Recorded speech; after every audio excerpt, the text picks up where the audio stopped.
মা বাবার কোনো ঋণ থাকলে সন্তানের জন্য জরুরি ওয়াজিব হলো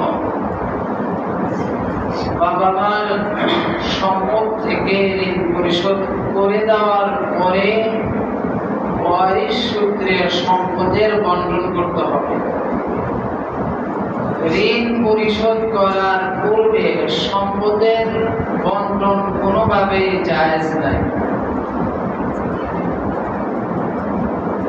আমরা কিন্তু বিষয়টি একটু বোঝার চেষ্টা করব।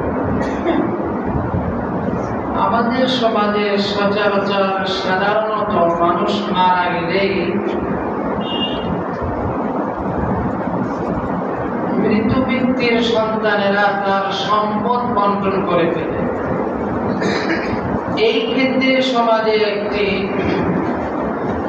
ধারণা অশোভনীয় প্রথাও রয়েছে যে মৃত ব্যক্তির ছেলে সন্তানগণ ভালো মন্দ দাবিতে তারা পেয়ে গেলেও মেয়েদেরকে বোনদেরকে দিতে আমরা অনেক সময় বিভিন্ন তাল বাহানা করি। কথা বলেন ঠিক না?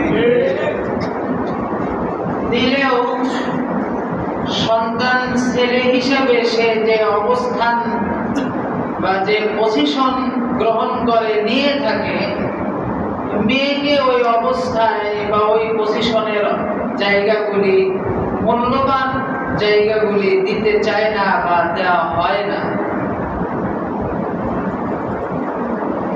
এমন অনেক কথাও শোনা যায়, বলা হয় যে মেয়েরা বাড়ি থেকে কোনো কিছু পায় না, বাড়ির মালিক মেয়েরা হয় না, সন্তানেরা হয়।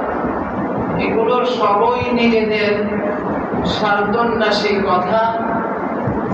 ইসলামের নিয়ম হলো মানুষ মারা গেলে তার সন্তানগণ উক্ত ব্যক্তির ঋণ এবং ওসিয়ত পূর্ণ করার পরে, আদায় করার পরে যা সম্পদ থাকবে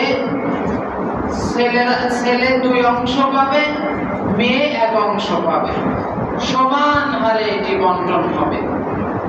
এর মধ্যে 1 পয়সা 1 ইঞ্চি জায়গা জমেও এদিক সেদিক করার কোনো সুযোগ নাই।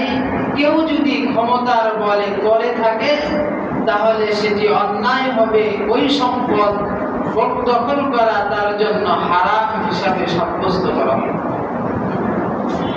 আল্লাহ আমাদের হকদারের হকগুলি বুঝিয়ে দেওয়ার তৌফিক দান করে।